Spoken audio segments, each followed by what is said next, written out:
Imagine being denied a loan just because someone didn't believe in you. That's exactly what happened to a woman who walked into a bank with big dreams, only to be humiliated by the manager. But in just 5 minutes, she didn't just prove them wrong. She bought the entire bank. What she uncovered along the way will leave you stunned. Before we start the story, let us know in the comments where you're watching from. And if you enjoy stories like this, make sure to hit that subscribe button. The morning light streamed through the glass doors of the bustling bank, highlighting the polished floors and the hum of activity. People moved in and out, clutching papers and exchanging polite nods with the tellers behind their counters. Sophia James stepped into the building, her heels clicking confidently on the marble floor. She held a thick folder in her hand, filled with the culmination of months of hard work. Dressed in a sharp blazer and with a determined look in her eyes, she wasn't just another customer. She had come here with a purpose, one she believed was straightforward, to secure a business loan that would take her community-focused startup to the next level. Sophia approached the front desk, where a receptionist greeted her with a professional but distant smile. "Good morning," Sophia said, her voice steady and polite. "I have an appointment with Mr. Grayson." The receptionist nodded, made a quick phone call and motioned for Sophia to head to the manager's office. As she walked across the lobby, she felt a few eyes on her. She was used to it. Being one of the few black women who navigated the world of finance and entrepreneurship often came with stares that lingered a bit too long. But Sophia kept her head high. She reminded herself why she was there: to grow her business, to prove her critics wrong, and to pave the way for others like her. Mr. Richard Grayson, the bank manager, sat behind a large mahogany desk. He looked up as Sophia entered, offering a handshake that felt perfunctory rather than warm. "Ms. James, welcome. Please have a seat," he said, gesturing to the chair across from him. His tone was polite, but there was an unmistakable air of dismissal in the way he barely looked at her as he adjusted his glasses. Sophia introduced herself and began to explain her business.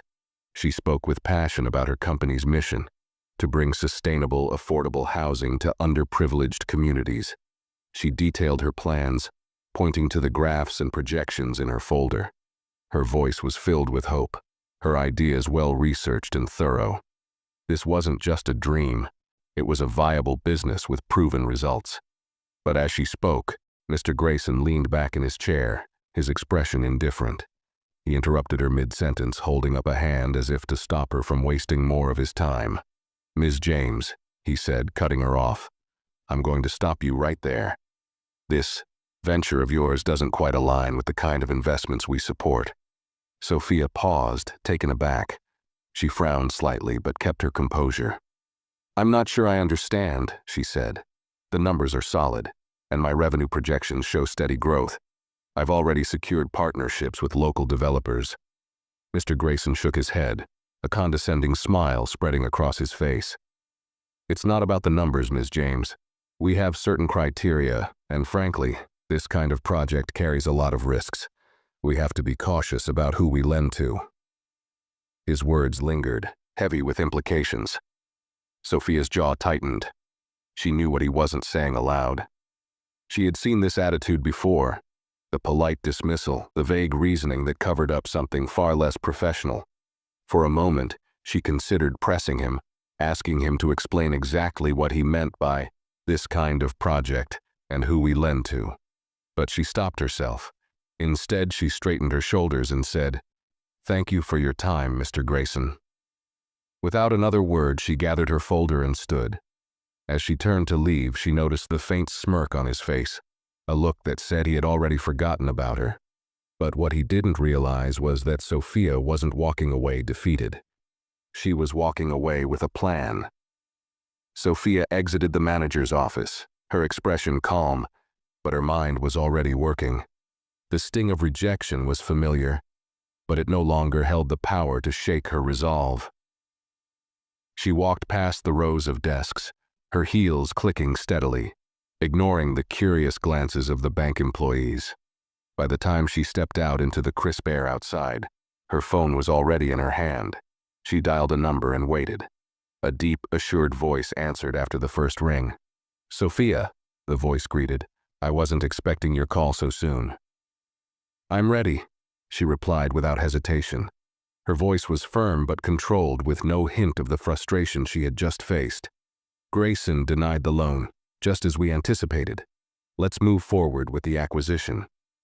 There was a brief pause on the other end of the line, followed by a chuckle. "I'll make the arrangements," the voice said. "You're sure you don't want to give him a heads up?" Sophia allowed herself a small smile, though her tone remained measured. "He doesn't deserve one. Let's make it official." She ended the call and tucked her phone back into her bag. Looking up at the grand facade of the bank, she let the weight of the moment settle over her. This wasn't just about a loan. It wasn't even about the business anymore. It was about standing up to people who underestimated her, who thought they could dismiss her without consequence. Sophia turned and headed back inside the building, her head held high. This time, the receptionist didn't greet her with the same indifference. There was a flicker of confusion in her eyes as Sophia walked confidently past the desk without waiting for permission.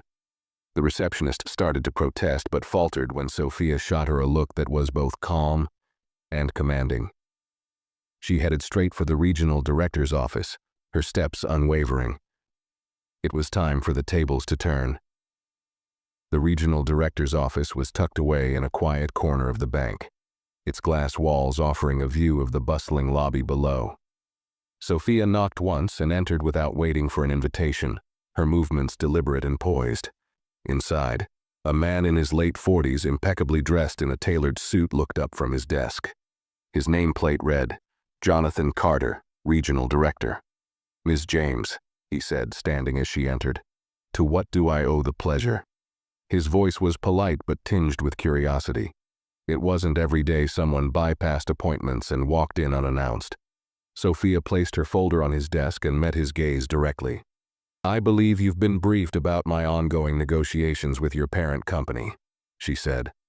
Her tone was firm but professional, leaving no room for doubt. Carter's brows furrowed as he opened the folder and scanned its contents. A moment later, realization dawned. "Ah, yes," he said, his expression shifting to one of guarded respect. "The acquisition proposal. I hadn't realized this was your project." Sophia's lips curved into a subtle smile. "It is," she confirmed, "and as of this morning the final terms were approved. Effective immediately, I am the majority shareholder in this bank." Carter blinked, momentarily at a loss for words. He had expected to deal with a faceless investor or a corporate representative, not a poised woman who had just been in his lobby minutes ago. "Well," he said, regaining his composure, "congratulations. That's certainly unexpected." Sophia didn't sit down, keeping the upper hand by standing while he remained seated. "Thank you," she said. "There's one immediate matter I'd like to address." She folded her arms, her voice steady. "Your branch manager, Richard Grayson." Carter's eyes flicked up, a hint of caution in his gaze. "What about him?" Sophia leaned slightly forward, her confidence unshaken. "I just had a meeting with him regarding a loan for my business. He dismissed me outright, not because my proposal lacked merit, but because he decided I wasn't worth his time. That kind of attitude has no place in a bank I now control." Carter's face tightened as he processed her words. "I see," he said carefully. "I'll look into the matter immediately." Sophia tilted her head slightly, her gaze unrelenting. "I expect his resignation on my desk by the end of the day," she said. "I trust that won't be a problem." Carter nodded slowly, his respect for her growing with each passing second. "Consider it handled," he said. Satisfied, Sophia extended her hand. "Thank you, Mr. Carter. I look forward to working with you." He shook her hand, his grip firm but his demeanor unmistakably deferential. As Sophia exited the office, her posture was as steady as when she'd entered. The power dynamics in the building had shifted entirely, though most of the staff below still had no idea what was coming. With every step back toward the lobby, Sophia felt the weight of justice settling into place. This was only the beginning. Sophia walked back into the lobby with an air of calm authority, her eyes scanning the familiar layout with fresh perspective. The same tellers who had given her half-curious, half-dismissive glances earlier now seemed unsure of how to respond to her confident stride. She caught sight of Richard Grayson through the glass wall of his office. He was seated at his desk, casually flipping through paperwork, completely unaware of the storm heading his way. She paused in the center of the lobby, her presence commanding attention. A junior banker who had been observing her earlier hesitated before stepping forward. "Excuse me, Ms. James," he said nervously. "Can I help you with something?" Sophia gave him a measured smile. "Not at the moment, thank you. I believe you'll know soon enough," she replied, her tone polite, but with an edge that left the young man puzzled. Without breaking stride, she headed for the front desk, where the receptionist from earlier sat frozen, her mouth slightly open. "Would you be so kind as to call Mr. Grayson and let him know I'll be returning to his office in a moment?" Sophia said. The receptionist, now unsure of her footing, nodded hastily and picked up the phone.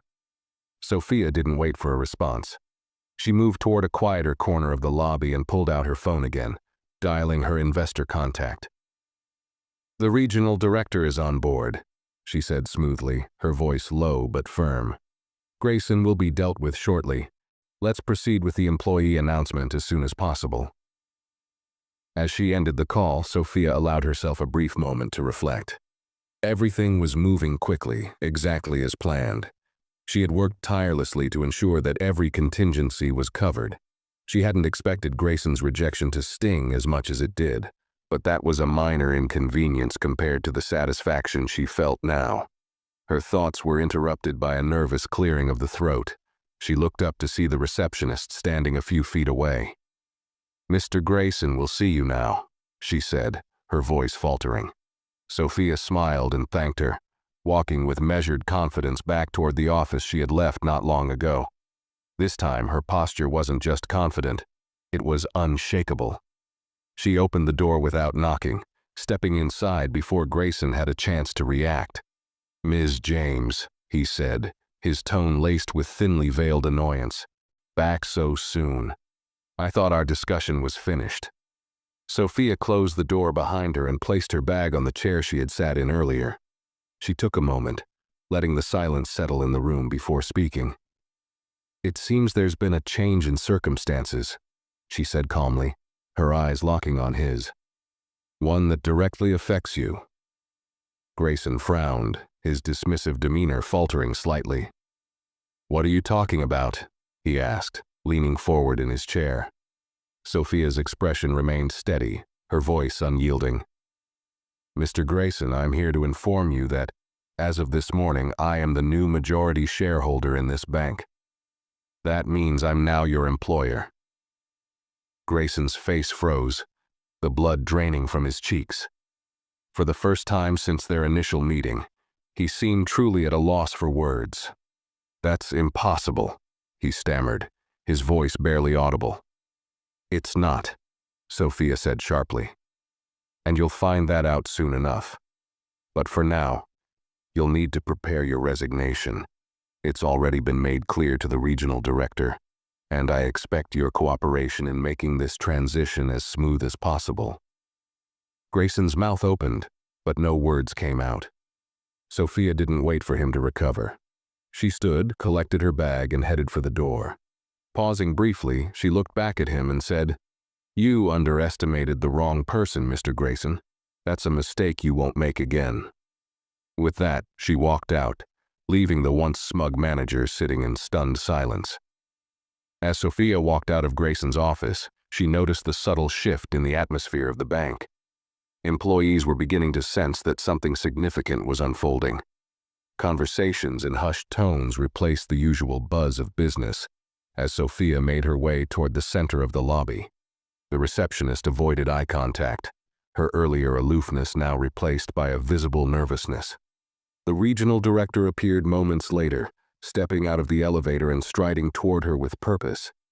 "Ms. James," he said, his voice carrying across the room. "I've gathered the staff as you requested. They're waiting in the conference room." Sophia nodded, her calm demeanor never wavering. "Thank you, Mr. Carter," she replied. "Let's not keep them waiting." She followed him down a short hallway to the conference room. Inside, about 24 employees were seated around a large table, their faces a mix of confusion and curiosity. Among them was the junior banker who had approached her earlier, sitting stiffly with his hands folded in front of him. Grayson, however, was conspicuously absent. Sophia entered the room and stood at the head of the table, her presence commanding immediate attention. Carter remained by the door, watching silently as she addressed the group. "Good afternoon," she began, her tone steady but authoritative. "I'm Sophia James, and as of this morning, I am the new majority shareholder of this institution." A ripple of murmurs moved through the room. The employees exchanged startled glances, their surprise evident. Sophia allowed them a moment before continuing. "I understand this is unexpected, but I want to assure you that my focus is on the growth and success of this bank. However," she paused, her gaze sweeping across the room, "success starts with respect and accountability, and that applies to everyone at every level." Her words hung in the air, heavy with implication. The junior banker's eyes flickered with something that looked like relief, while others sat up straighter, their attention now fully on her. "I'll be reviewing the practices and policies of this branch closely," Sophia continued. "And there will be changes, necessary changes to ensure this is a place where fairness and professionalism are upheld at all times." She glanced toward Carter, who gave a subtle nod of agreement. Before anyone could ask questions, the door opened, and Grayson stepped in. His face was flushed, and his usual smugness had been replaced by a strained attempt at composure. Sophia turned to him, her expression neutral but her eyes sharp. "Mr. Grayson," she said, addressing him in front of the entire room, "I was just explaining that changes are underway, and your role in this organization has been reevaluated." Grayson froze in the doorway, his jaw tightening. "I see," he managed, his voice barely masking his frustration. Sophia gestured toward the empty chair at the far end of the table. "Please, take a seat," she said. "There's much to discuss, and I wouldn't want you to miss the opportunity to reflect on today's events." The tension in the room was palpable, and Grayson hesitated, clearly aware that the power dynamic had shifted completely. He finally sat down, his movements slow and deliberate, but his gaze never met Sophia's. Sophia's calm voice filled the room again. "This isn't just about a loan or a single decision," she said, addressing the group, but making sure Grayson felt the weight of her words. "This is about creating an environment where every person, whether they're a client or an employee, is treated with the dignity they deserve." Her eyes lingered on Grayson for a moment longer before she turned her attention back to the staff. "Together, we will build something better, and it starts today." The room was silent, every person sitting a little straighter, fully aware they were witnessing the beginning of a new chapter for the bank, and for themselves. As the tension in the room began to settle, Sophia allowed a brief silence to stretch, giving the employees time to process her words. Grayson shifted uncomfortably in his seat, his discomfort palpable. Sophia turned her gaze directly toward him, her expression unwavering. "Mr. Grayson," she began, her tone calm but resolute, "I'm sure you're aware that leadership sets the tone for an organization. Unfortunately, the tone you've set is not one that aligns with the vision or values I intend to bring to this bank." Grayson opened his mouth as if to respond, but Sophia raised a hand, silencing him before he could utter a word. "I've already discussed this matter with Mr. Carter, and it has been decided that your resignation is the most appropriate course of action, effective immediately." The room fell completely silent. The employees looked at each other with wide eyes, and a few glanced toward Grayson, whose face had gone pale.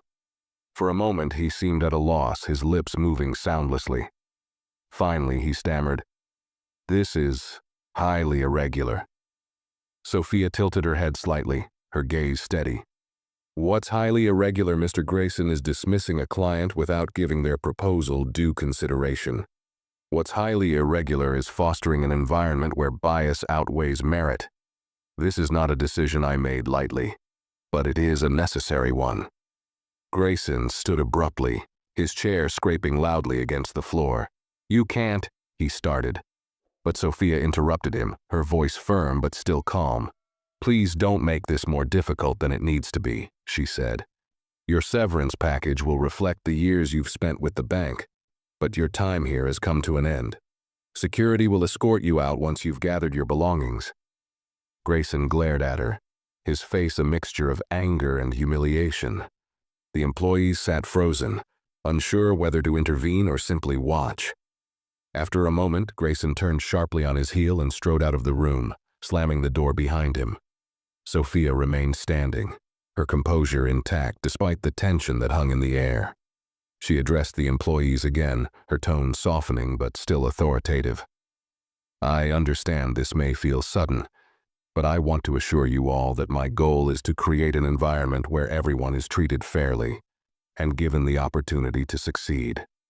If you have questions, my door is always open." The junior banker raised his hand hesitantly. "Ms. James," he said, his voice trembling slightly, "does this mean we'll be making changes to how clients are evaluated as well?" Sophia smiled at him, a genuine warmth in her expression. "Yes," she said. "From this moment forward, decisions will be based on merit, potential, and opportunity, not preconceived notions or personal biases." The room seemed to breathe collectively, a subtle tension lifting. For the first time, the employees saw not just a new owner, but a leader who might actually care about making things better. Sophia gathered her folder and glanced around the room one last time. "This is only the beginning," she said. "We're going to build something extraordinary together." With that, she turned and walked out of the conference room, leaving a room full of inspired and slightly stunned employees in her wake. As Sophia left the conference room, the air seemed lighter, but she knew the real work was just beginning. She made her way back to the lobby, where a few employees tried to avoid looking directly at her, still adjusting to the sudden shift in leadership. Her steps were measured, her confidence unshaken, but her mind was already running through the next steps. This wasn't just about removing Grayson, it was about reshaping the entire culture of the bank. The receptionist, now visibly nervous, rose from her seat as Sophia approached. "Ms. James," she stammered, "is there anything you need?" Sophia offered her a small smile, a gesture of reassurance. "Thank you," she said calmly. "I'm fine for now. Please make sure Mr. Grayson's departure is handled respectfully, and let Mr. Carter know I'll need a detailed report of current operations by the end of the week." The receptionist nodded quickly, her face flushed, and sat back down. Sophia continued toward the elevator, her focus narrowing as she stepped inside and pressed the button for the top floor. This wasn't just any branch. This was the flagship location, and every move she made here would ripple across the rest of the organization. When the elevator doors opened, Sophia stepped into her new office. The room was spacious, with floor-to-ceiling windows offering a panoramic view of the city. It was clear that Grayson had spared no expense in making the office a reflection of his self-perceived importance. A heavy oak desk stood in the center, adorned with expensive trinkets and personalized stationery. Sophia moved to the desk and ran her fingers across its polished surface. She pulled out her phone and dialed another number, her mind already strategizing. The phone rang twice before a familiar voice answered. "Sophia," the voice said, this time tinged with excitement. "How did it go?" "Grayson's gone," she said simply, her tone steady. "Carter's on board and the staff is aware of the transition. Now we focus on restructuring." The voice on the other end let out a low whistle. "You work fast." "We don't have time to waste," Sophia replied. "I need you to send over the finalized contracts for the new hiring policy. We're building a team that reflects the communities we serve, no exceptions." "Already in motion," the voice said. "Anything else?" Sophia glanced around the room, her gaze falling on a photo of Grayson shaking hands with a city official. She reached over and turned it face down. "Yes," she said. "Make sure the media package is ready.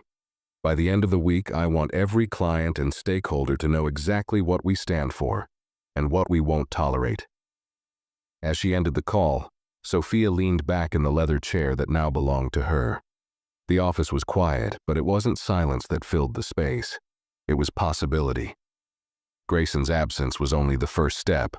Now it was time to rewrite the rules, not just for the bank, but for everyone who had ever walked into a place like this and been told they weren't enough.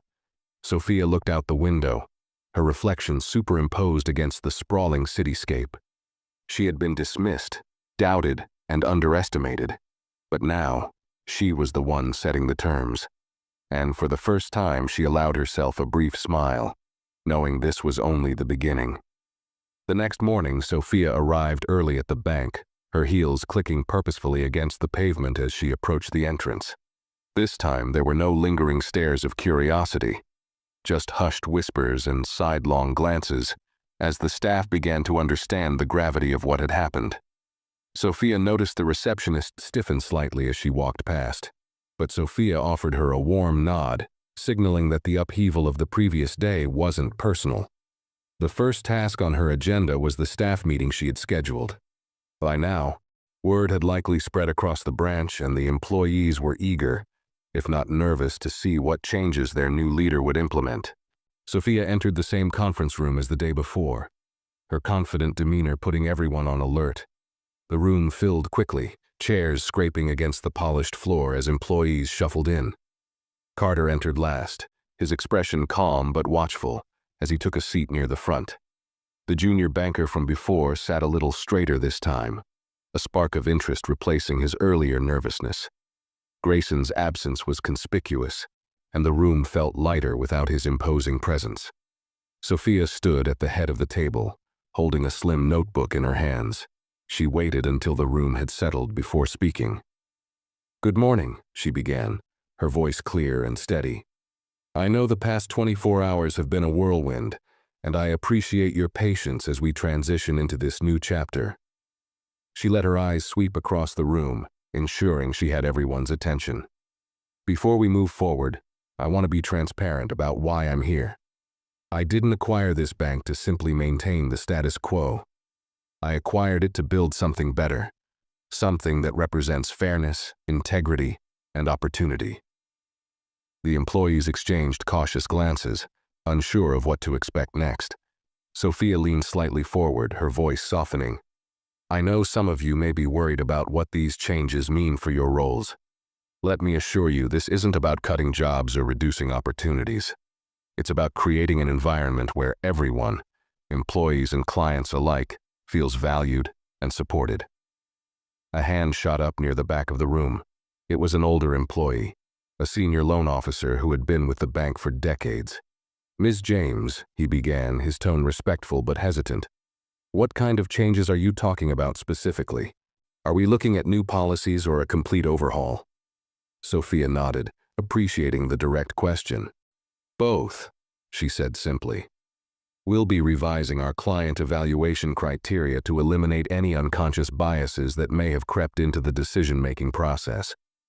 Additionally, I'll be implementing new training programs to ensure every employee has the tools they need to succeed." The murmurs returned, this time tinged with cautious optimism. The junior banker raised his hand next.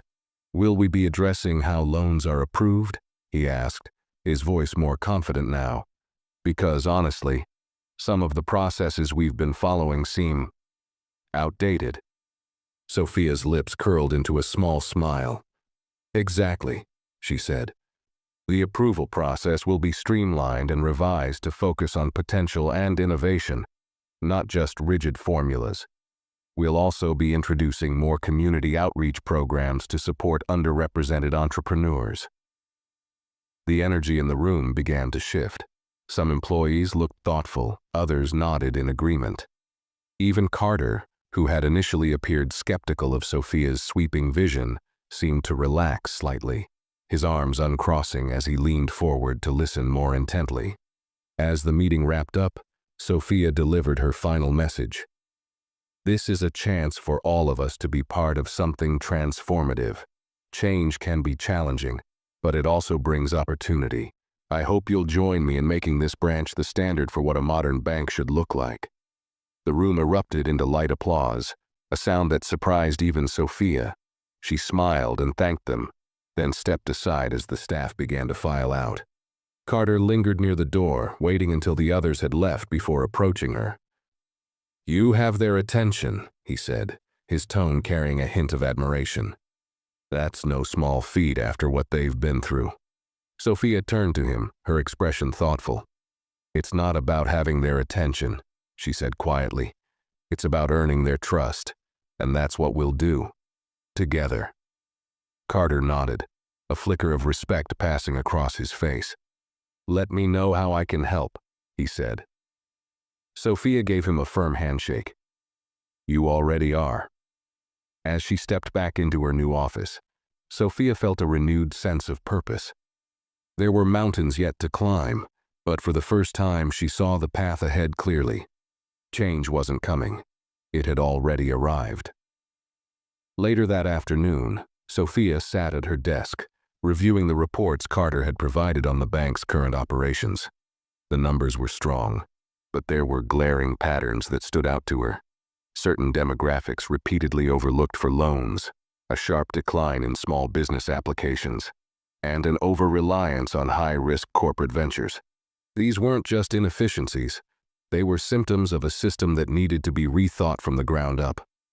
Her thoughts were interrupted by a knock on the door. She looked up to see the junior banker from the conference room standing hesitantly in the doorway. "Ms. James, do you have a moment?" he asked, his voice careful but determined. "Of course," Sophia said, gesturing for him to come in. "And call me Sophia. What's on your mind?" He stepped inside, closing the door softly behind him.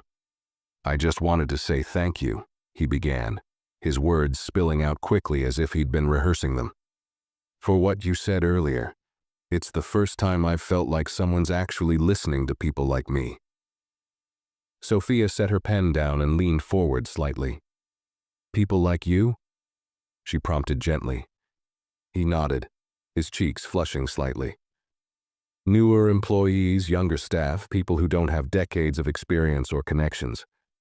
I've been here for 2 years and it's been frustrating. A lot of my ideas don't even make it past the first layer of management. And sometimes the way clients are treated," he trailed off, shaking his head. "It doesn't sit right with me."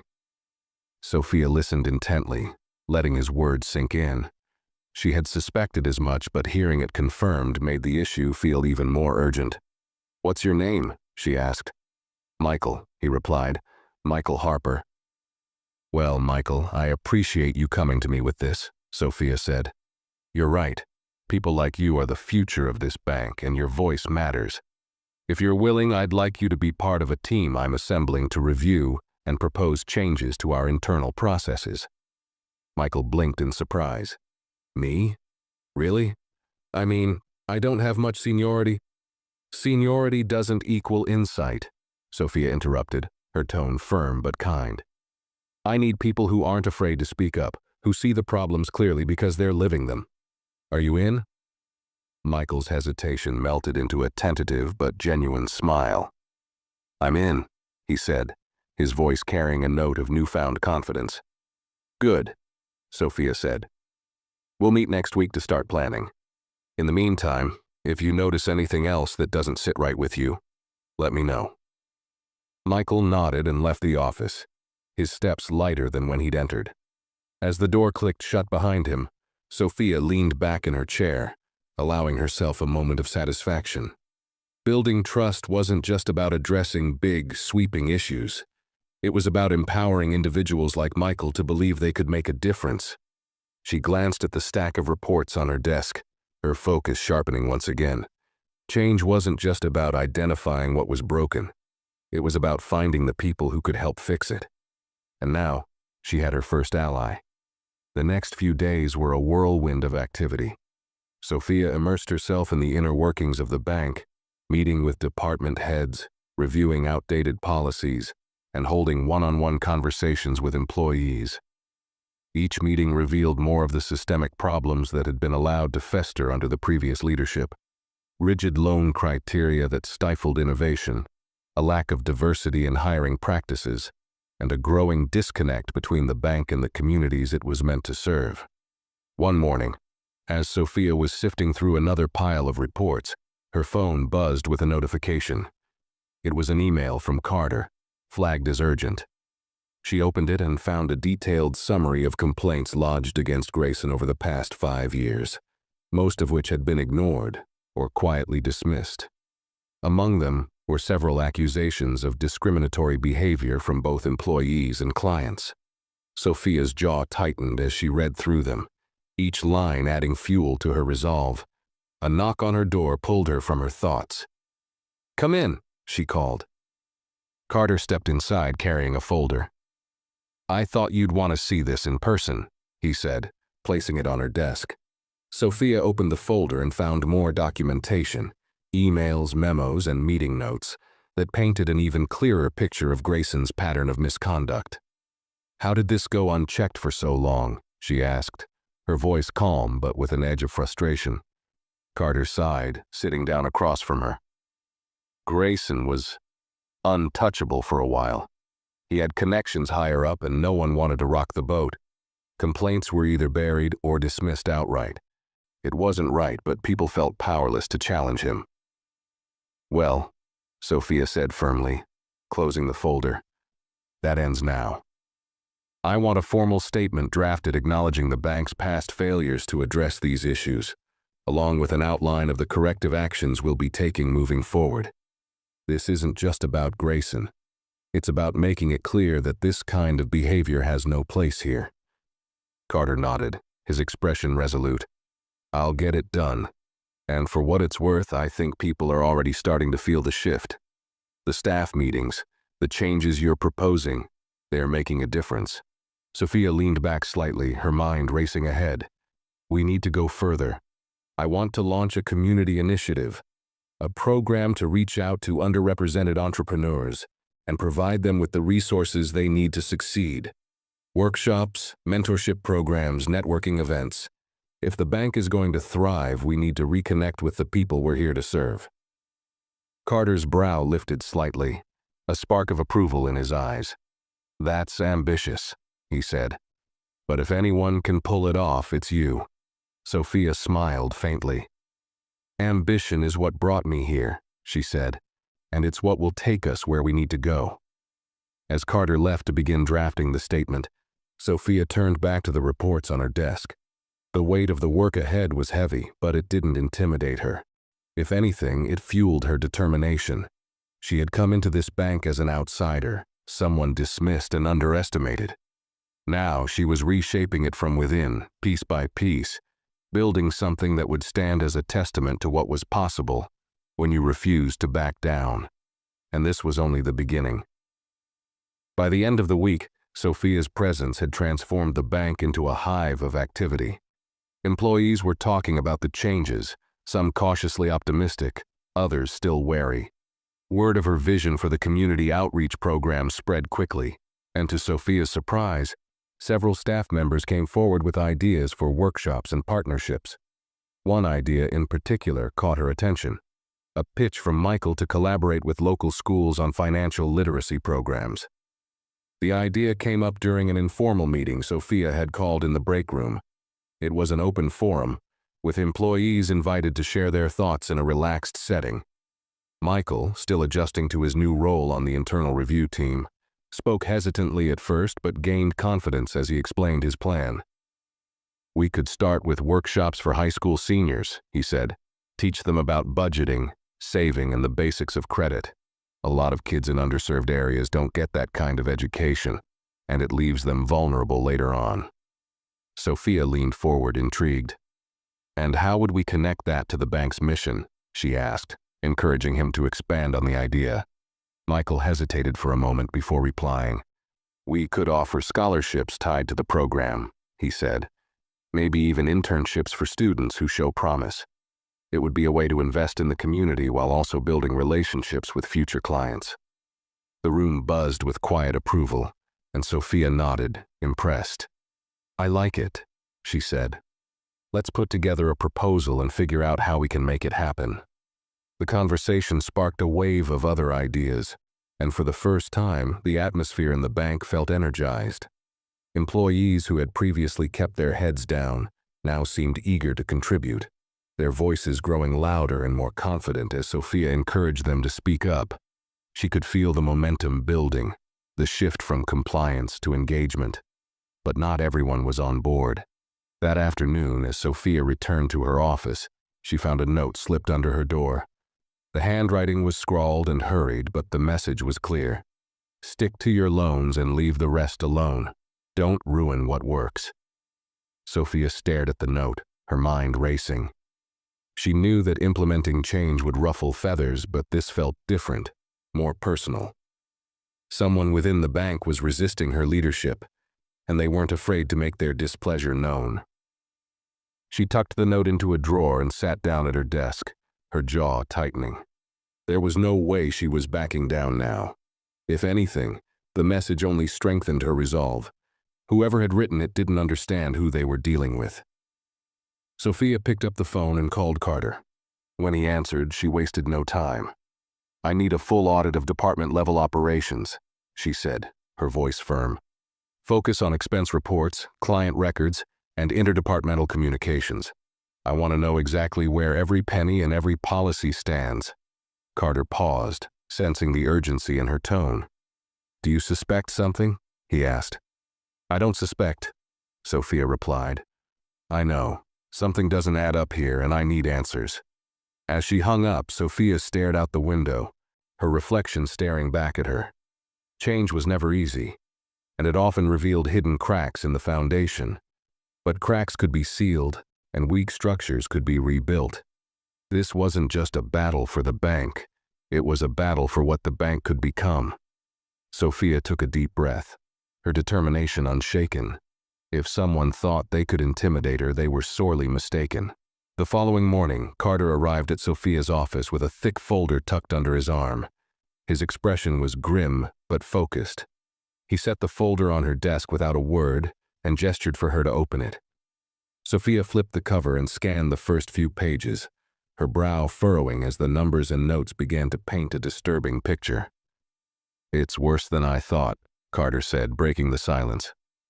Grayson wasn't just dismissive and biased. He was actively manipulating loan approvals and diverting funds. Sophia looked up sharply. "Diverting funds? Explain." Carter leaned forward, pointing to a specific section in the folder. He approved a series of loans to shell companies, entities with no real business operations. The funds were then funneled into personal accounts under false pretenses. It's embezzlement, plain and simple. Sophia's jaw tightened as she flipped through the pages, each document reinforcing Carter's findings. "How long has this been going on?" she asked. "From what we can tell, at least 3 years," Carter replied. "But it's possible it started even earlier." He was clever about covering his tracks. Most of these loans were small enough to avoid immediate scrutiny. Sophia closed the folder and sat back, her mind racing. This wasn't just a personnel issue anymore. Grayson's actions had left a stain on the bank's integrity. And if this information became public without a clear plan to address it, the fallout could be catastrophic. "What about the higher-ups?" Sophia asked. "Did anyone else know about this?" Carter hesitated before answering. "We haven't found evidence that anyone above Grayson was involved, but there's no guarantee they weren't turning a blind eye. It's hard to believe he pulled this off entirely on his own." Sophia nodded, her thoughts sharpening into a plan. "We need to move quickly," she said. "First, freeze any remaining accounts tied to these shell companies. Second, prepare a report for the legal team. I want them to start building a case immediately."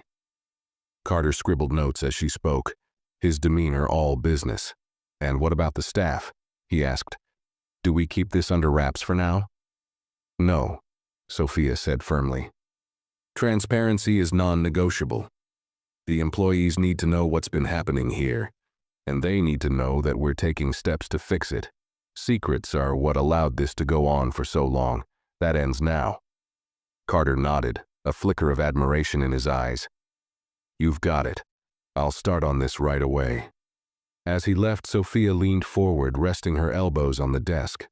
The magnitude of what she'd uncovered weighed heavily on her, but she refused to let it slow her down. Grayson's corruption was a betrayal not only of the bank's clients but of the hard-working employees who had trusted their leadership. Fixing this wouldn't be easy, but she was ready for the challenge. Sophia reached for her phone and dialed a number she'd saved weeks ago but hadn't yet needed. Her contact at the local press. When the journalist answered, Sophia got straight to the point. "I have a story for you," she said, her voice steady. "But we'll need to meet in person." The journalist agreed, and Sophia set the time and place. If she was going to clean up this mess, she needed to control the narrative. It wasn't just about damage control.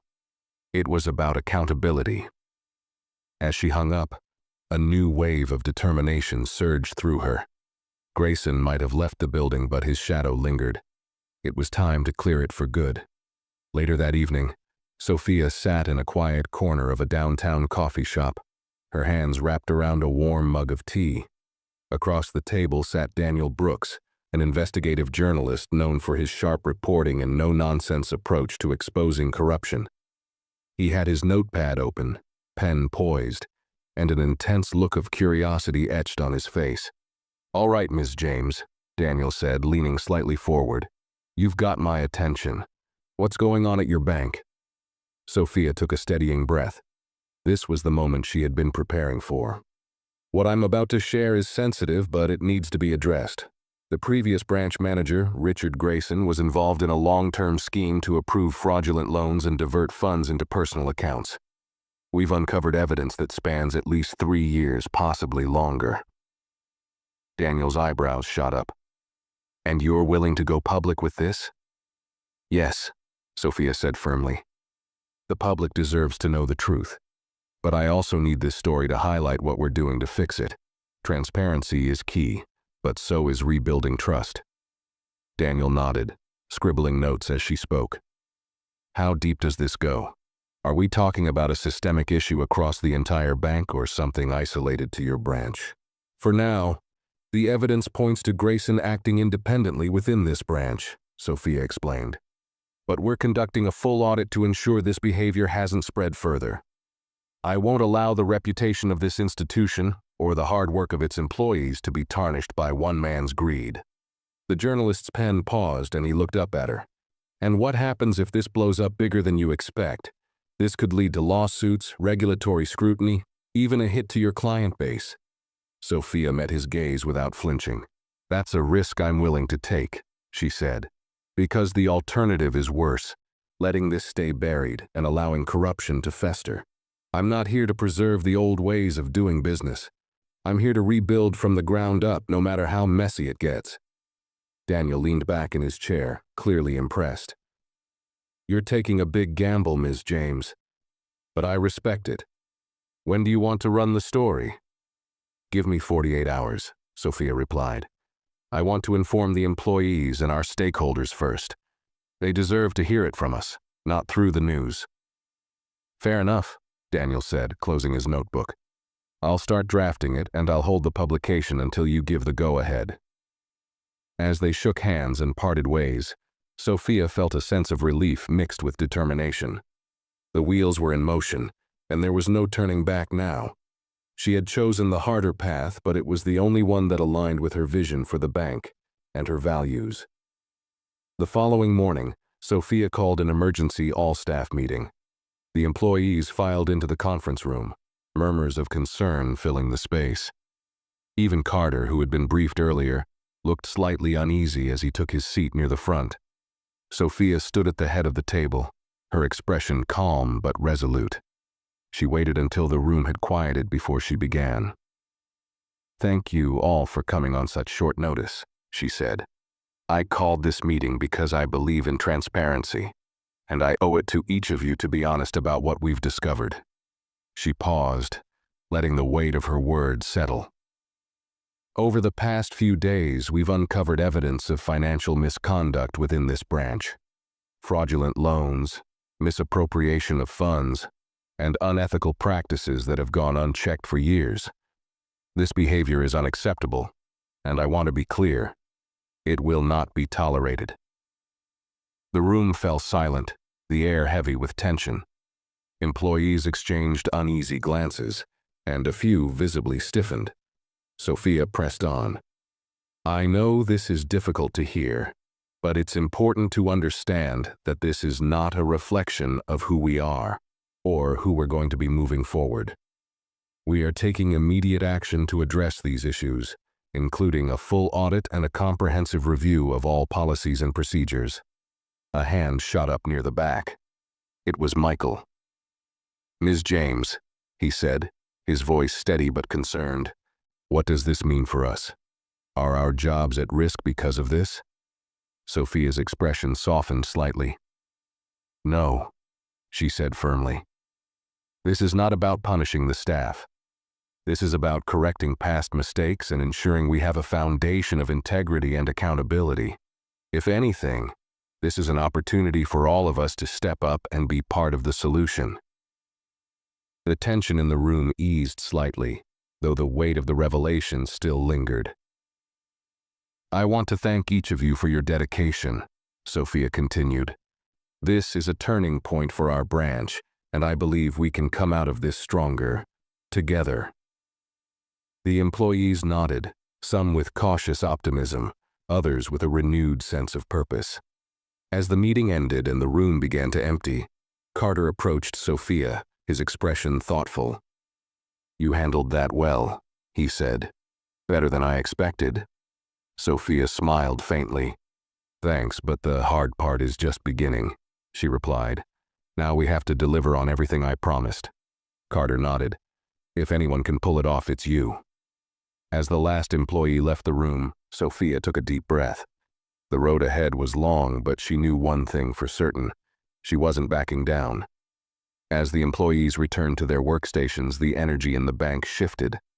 There was an undercurrent of determination in the air, but also a hint of unease.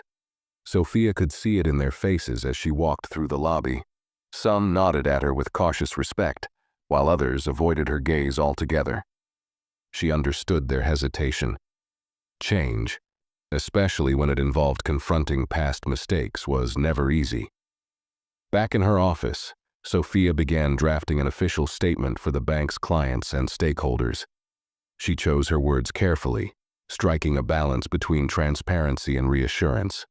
The statement acknowledged the issues uncovered, outlined the steps being taken to address them, and reaffirmed the bank's commitment to integrity and community engagement.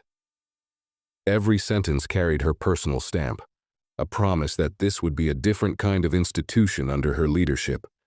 As she finished the draft, her phone buzzed with a call from Carter. We've frozen the accounts tied to the shell companies, he said without preamble. Legal is combing through the documentation now. They're confident we have enough to bring charges against Grayson. Good, Sophia replied. What about the external auditors? Have they started reviewing the other branches? They're on it, Carter confirmed. No red flags so far, but they'll need a few weeks to complete the full audit. Keep me updated, Sophia said. I don't want any surprises. After ending the call, Sophia leaned back in her chair, letting the weight of the day settle over her. She knew she was making progress, but the note she'd received earlier lingered in the back of her mind. Someone in the bank had been complicit, or at the very least resistant to the changes she was implementing, and they weren't afraid to make that known. Sophia pulled the note from her desk drawer and read it again. The words were sharp, almost rushed, as if the writer had been in a hurry or nervous. She scanned the handwriting carefully, looking for clues, but there was nothing distinct enough to identify the sender. With a sigh, she placed the note back in the drawer and locked it. Whoever was behind it would reveal themselves in time. For now, she had bigger battles to fight. Later that afternoon, Sophia's plan to inform the clients began to take shape. She scheduled a town hall meeting for the following week, inviting community leaders, local business owners, and longtime customers to attend. It would be her opportunity to address them directly, to rebuild their trust face to face. Michael stopped by her office just as she was finalizing the details. Ms. James, he said, hesitating in the doorway. Can I speak with you for a moment? Of course, Sophia said, motioning for him to sit. Michael closed the door behind him, his expression serious. I wanted to tell you something. During the meeting earlier, I overheard a few employees talking in the break room. They seemed angry. One of them mentioned that Grayson always looked out for his people, and that things were better before you took over. Sophia's eyes narrowed slightly. Did they say anything specific or mention who his people are? Michael shook his head. No names, but it was clear they weren't happy about the changes. I don't know if it's connected to that note you mentioned, but I thought you should know. Sophia nodded thoughtfully. Thank you, Michael. I appreciate you bringing this to me. Michael stood, his expression resolute. For what it's worth, most of us believe in what you're doing. Don't let a few bad apples stop you. Sophia smiled faintly as he left, his words bolstering her resolve. She had anticipated resistance, but now it was clear that some of it was rooted in loyalty to Grayson, and possibly complicity in his schemes. If those individuals thought they could intimidate her into stepping back, they were sorely mistaken. As the day wound down, Sophia looked out the window of her office, watching the city lights flicker to life. The challenges ahead were daunting, but she reminded herself why she had taken this on. It wasn't just about cleaning up a corrupt system. It was about proving that integrity and success could coexist. And she was just getting started. The day of the town hall meeting arrived, and the bank's largest conference room was transformed into a space that reflected the gravity of the moment. Rows of chairs faced a podium, with a backdrop displaying the bank's logo and a banner that read, Integrity, Growth, Community. Sophia stood near the entrance, greeting guests as they arrived, local business owners, community leaders, and longtime clients. Some approached her with cautious smiles, others with skepticism, but all of them came, curious about what the new leadership had to say.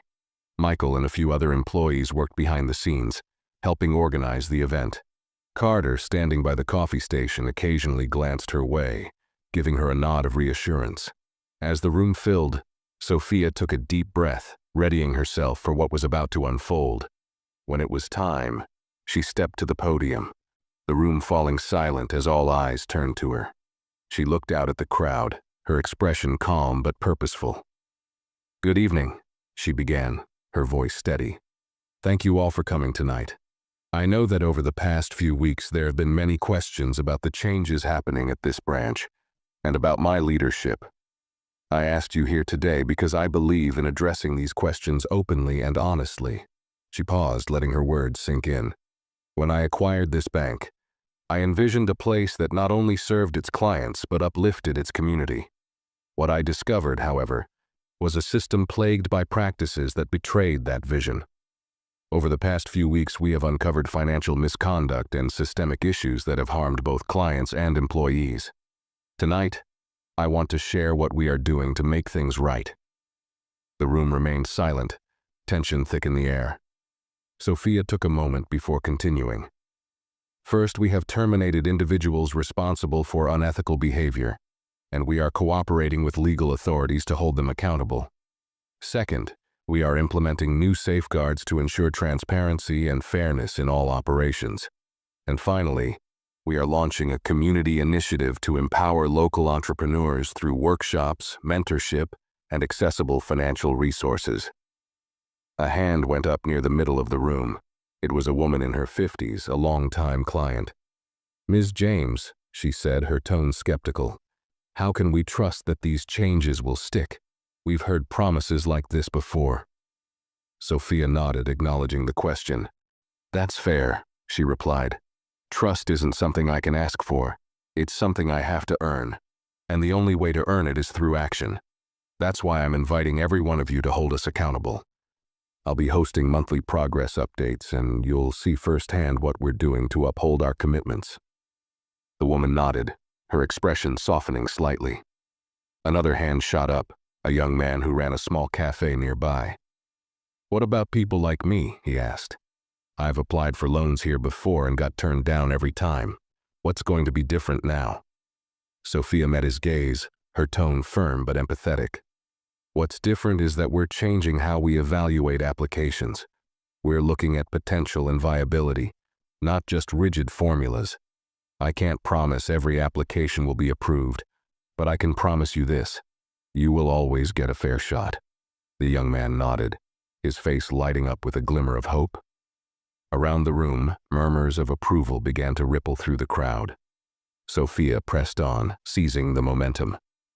This bank belongs to the community, and it's time it reflected the values and diversity of the people it serves.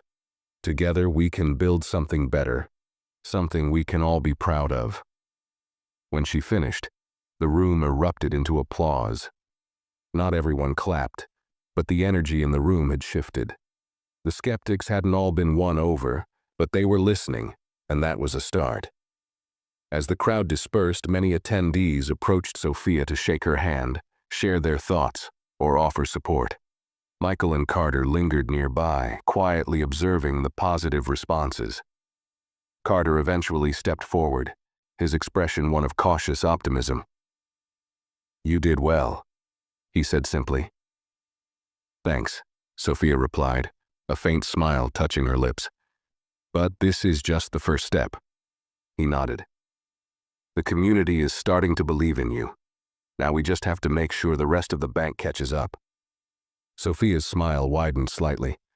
"Oh, they'll catch up," she said, "one way or another." As the last guests left and the room emptied, Sophia took a moment to herself, standing alone by the podium. She knew there were still challenges ahead, but tonight had proven one thing: the tide was beginning to turn, and she was ready to see it through. The following morning, Sophia returned to the bank with a renewed sense of purpose. The energy from the town hall lingered in her mind, a mixture of cautious optimism and determination to deliver on the promises she had made. As she walked through the lobby, employees greeted her with polite nods, and a few even offered hesitant smiles. The shift in morale was subtle, but it was there, and it fueled her confidence. Carter met her in the hallway, holding a tablet loaded with the latest updates. "Morning," he said, falling into step beside her. "The feedback from the town hall is coming in. Mostly positive. Clients seem to appreciate the transparency, and a few have already reached out to express interest in the mentorship program." "That's good to hear," Sophia said. "What about the internal audit? Any new developments?" Carter's expression grew more serious. Legal found additional discrepancies in Grayson's dealings. It looks like he wasn't entirely alone. A few mid-level managers were complicit in approving those fraudulent loans. Sophia frowned, her pace slowing slightly. "Do we have names?" "Not yet, but we're close," Carter replied. "The auditors are following the paper trail, and it's only a matter of time before everything is laid bare." Sophia stopped in front of her office and turned to face him. "As soon as we have confirmation, I want those individuals removed from their positions. Quietly, if possible, but swiftly. We can't afford to let this drag out." Carter nodded. "Understood." Sophia entered her office and closed the door, her mind already turning over the next steps. She sat at her desk, pulled up her email, and found several messages from community leaders who had attended the town hall. Many expressed cautious optimism about the changes, while others raised concerns about how the bank would ensure fairness moving forward. One email, however, stood out. It was from an anonymous sender with the subject line, "You're digging too deep." Sophia opened the email, her eyes scanning the short, blunt message. "This is bigger than you think. Stop before it's too late." Her stomach tightened, but she refused to let the unease settle. She had expected resistance, even hostility, but this was different. This felt like a warning, or perhaps a threat. She forwarded the email to Carter with a simple note. "Add this to the investigation." Taking a deep breath, Sophia turned her attention back to the mentorship program proposal. She couldn't allow distractions to derail her progress. The program was set to launch in 2 weeks, and the response from the community would be critical in shaping the bank's new reputation. Later that afternoon, Michael stopped by her office with an update on his financial literacy initiative. He entered with a stack of papers, his enthusiasm barely contained. "Ms. James," he began, setting the papers on her desk. "I've got the first draft of the curriculum for the high school workshops. Take a look." Sophia flipped through the pages, her eyes scanning the outlines and lesson plans. The material was thorough, engaging, and practical, a clear reflection of Michael's dedication. She smiled as she closed the folder. "This is excellent work, Michael. You've put a lot of thought into this." Michael beamed, his confidence growing. "Thank you. I really believe this can make a difference." "It will," Sophia said. "Let's schedule a meeting with the local school district to finalize the details. I want this program up and running as soon as possible." As Michael left, Sophia allowed herself a moment to savor the small victory. Despite the challenges, progress was being made. The community was beginning to see the bank not just as a financial institution, but as a partner invested in their success. But the anonymous email lingered in her thoughts, a quiet reminder that not everyone welcomed change. Sophia leaned back in her chair, her gaze falling on the cityscape outside her window. Whatever forces were working against her, she knew one thing: she wasn't stopping. Not now, not ever. A week later, the tension within the bank reached a boiling point. The internal audit had uncovered the names of the mid-level managers who had aided Grayson in his schemes. Carter briefed Sophia in her office, his tone laced with urgency. "We've identified 3 individuals," he said, handing her a detailed report. "They were complicit in approving fraudulent loans and received kickbacks. The evidence is solid, and legal recommends immediate termination." Sophia reviewed the report carefully, her jaw tightening with each page. The names weren't surprising. They were among the employees Michael had overheard complaining in the break room. They had been vocal in their resistance to her leadership, but now their motivations were clear. "I'll handle this personally," Sophia said. "Schedule individual meetings with each of them for tomorrow morning. Security will escort them out afterward." Carter raised an eyebrow. "You're sure you want to do this directly? It might get ugly." "I'm sure," Sophia replied. "They need to hear it from me. This isn't just about firing them. It's about sending a message to everyone else." The next day, the meetings went exactly as Sophia expected. Each of the 3 managers reacted with a mix of denial, anger, and desperation. One tried to plead ignorance, another blamed Grayson entirely, and the third lashed out, accusing Sophia of targeting them unfairly. "I'm not here to argue," Sophia said calmly to the last one. "The evidence speaks for itself. Your actions not only hurt this bank, but the clients and communities we serve. This is the consequence of your choices." By the time the final manager was escorted out, word had spread through the branch.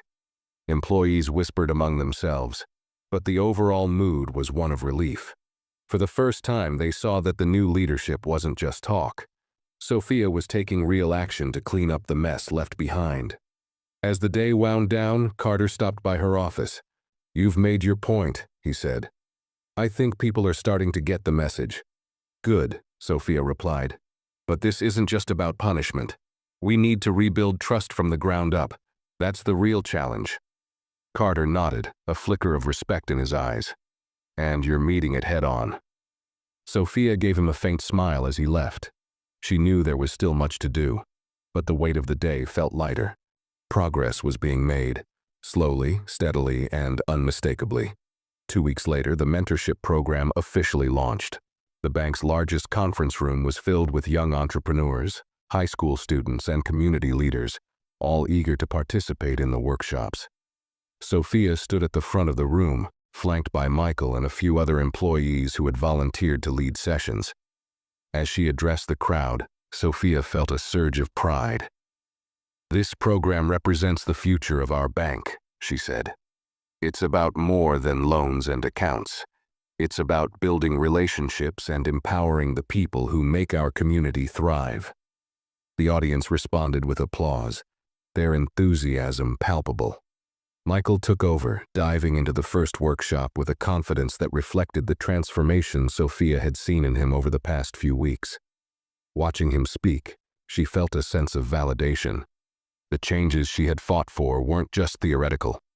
They were taking root in the lives of real people. Later that evening, as Sophia walked through the quiet halls of the bank, she reflected on how far they had come. The threats, The resistance and the challenges had been daunting, but she had stood her ground. The institution she had inherited, a place marked by corruption and complacency, was transforming into a beacon of integrity and opportunity. Sophia returned to her office and sat at her desk, her gaze falling on the city lights outside her window. The battle wasn't over. There would always be challenges to face. But the foundation had been laid. The community was beginning to trust the bank again, and the employees were starting to believe in her vision. For the first time in weeks, Sophia allowed herself a moment of quiet satisfaction. She had taken on a system that tried to dismiss and undermine her, and she had proven not just to them, but to herself, that change was possible. As she turned off her desk lamp and gathered her things to leave, one thought echoed in her mind. This was just the beginning. Thanks for watching. If you enjoyed this story, give it a thumbs up, share your thoughts in the comments below, and don't forget to subscribe for more videos like this. See you in the next one.